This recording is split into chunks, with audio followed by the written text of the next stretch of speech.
Welcome to Penrose Learning, where we make understanding easy. In this video, I will explain how to fix a Honda Pilot sunroof. First, always begin by checking for any visible obstructions in the sunroof tracks. Small leaves or dirt can often prevent proper operation. Next, ensure the drainage channels are clear of debris to prevent water buildup. Finally, locate and inspect the sunroof fuse. A blown fuse is a common and easy fix.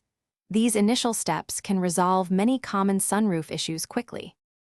Once cleaned, proper lubrication is crucial for smooth operation. Apply a high-quality silicone grease to the sunroof tracks and moving parts.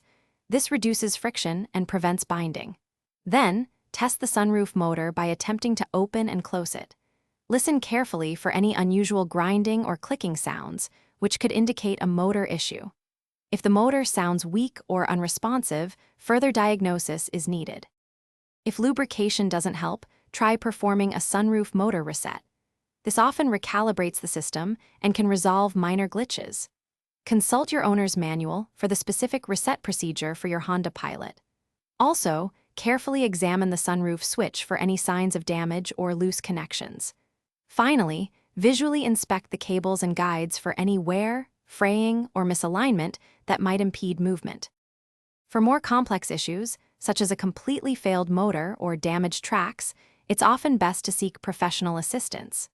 Sunroof repairs can be intricate, and specialized tools may be required. Remember, regular cleaning and lubrication are key to preventing most sunroof problems.